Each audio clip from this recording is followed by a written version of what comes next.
Morning, welcome to the next podcast of Collier-talks cricket memorabilia.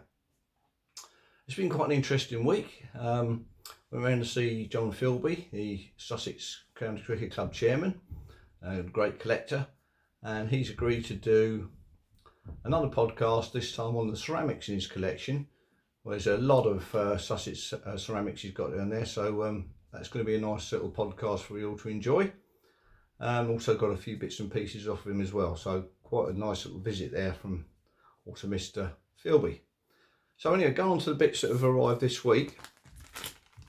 We've got KJ Key there, Kingsmill James Key, Surrey player, quite a good one too, and Oxford University and all that sort of stuff.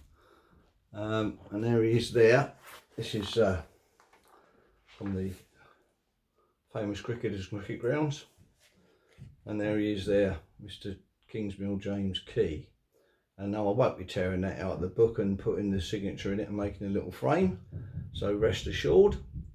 Don't want another one of these books going pear-shaped. So there's Mr. Key there, great batsman and bowler for Surrey. Very pleased to have his signature in the collection. And the other thing that turned up this week is lovely, extremely well written book by Jason Moore. He's actually 3 times removed grandson of Jemmy Dean, or James Dean, great Sussex and England player, who got a bit fed up with Clark's involvement in the England team back in the 1860s or 1840s rather, and started the United and All England team up with Wisden. Great Sussex stalwart, opening bat, opening bowler, and a very good read that is, Jason, I have to say. Now, if you want this book, you better be quick. There's only 120 of them. It's a good read. I think you can get them at the Sussex Museum down there in Hove. Might be able to order one through them, or I might be able to put up Jason's email address or something on the Spirit of Cricket website in case you want one. But it's a very well written book, I have to say, and some great information on it too. Now, he started this book off after seeing that photograph there a couple of years ago on one of my Twitter accounts. And there's the photograph there. Lovely photograph of Jemmy Dean, which is 1862, down at Meads in Winchester when he was coach at Winchester College. The interesting thing there is the signature down there. Now, I'd never really give it another thought, thinking, well, it's probably not the signature of Jemmy Dean, but anyway. In this lovely book here, Jason has found his marriage certificate, which was in 1839, and there he is written it James Dean, not Jemmy, but the D and all this E, A, N are all the same. I know he's written Dean, but he might have changed it 25 years later and been asked to put Jemmy Dean down there, but that's the 2 signatures. So there's the original 1839, his marriage certificate, and that's the one that's on that photograph. As I say, there's some very familiar features on that signature, so I've nearly persuaded myself that he's actually signed that photograph. That came along with this lovely 1862 photograph of the Winchester team that were playing Eton down at Winchester. Handwritten annotation down the bottom there to the players, and it's not the same as the ones that's on Jemmy Dean's signature. So I am hopefully going to show a few more people that and see what their reaction is, but I've nearly convinced myself that that's actually Jemmy Dean's signature. So there we are. So that's that. So that's the things that turned up this week. So I went round to John Philby and got a few bits and pieces off of him, mainly the Cricket Memorabilia Society cards. So I've got 9 cards off of him. This is card number 72. It's his Mark Eilert, Essex player. A bit of a rarity, this one, which is the Peter Richardson card, which was at Lord's. On that day he asked me to take him down the station, but I was going in a completely wrong way, unfortunately, so never got to have an England cricketer in my car. But that's a nice one there. That's card number 71.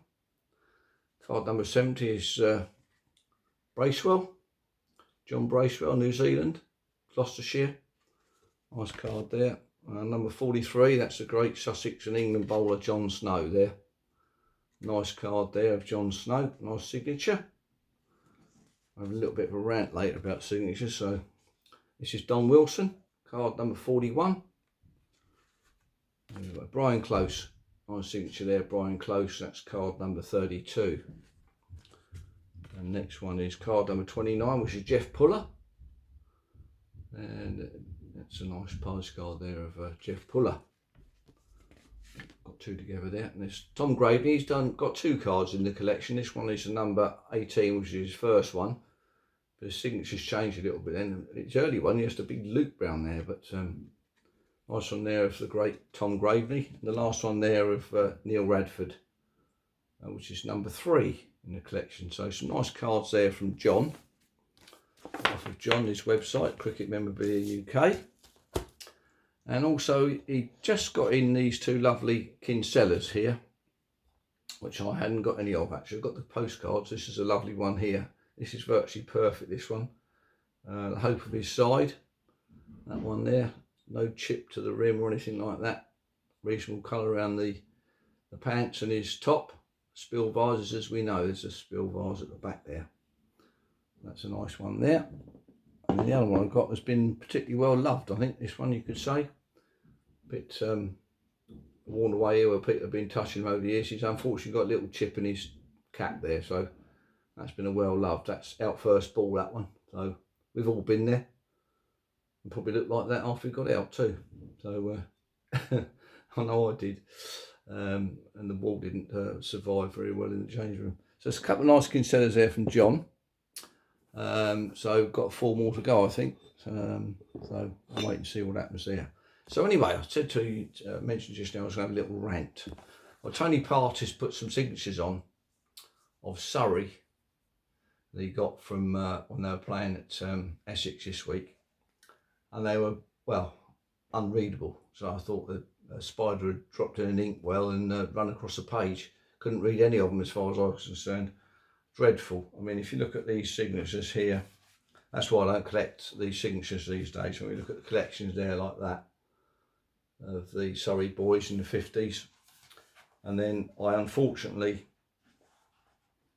ruined this book, I feel anyway, by going down. Oh, you can read Henry Blofeld, but here's the Lashings team at Fernhurst in 2019.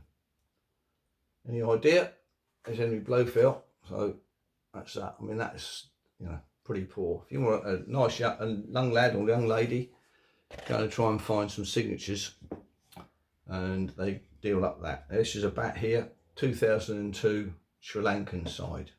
I didn't buy this, by the way. There's no way I would. It came in a box of stuff. I mean, look at that one there. Looks like a pair of antlers. I mean, God. I don't know how you can actually physically give someone something like that. So just a bit of a rant there on signatures this week, and perhaps a bit of a plea to some of the cricketers these days to actually give us a decent signature that we can actually read. I mean, you just cannot read them. So hopefully, if this finds its way to some first class cricketer somewhere, you never know, it might do, please pass it around the county circuit. Can we have some decent signatures that we can actually read? Anyway, that little rant over. I hope you've enjoyed this week's podcast, and I'll see you on the next one. Cheers.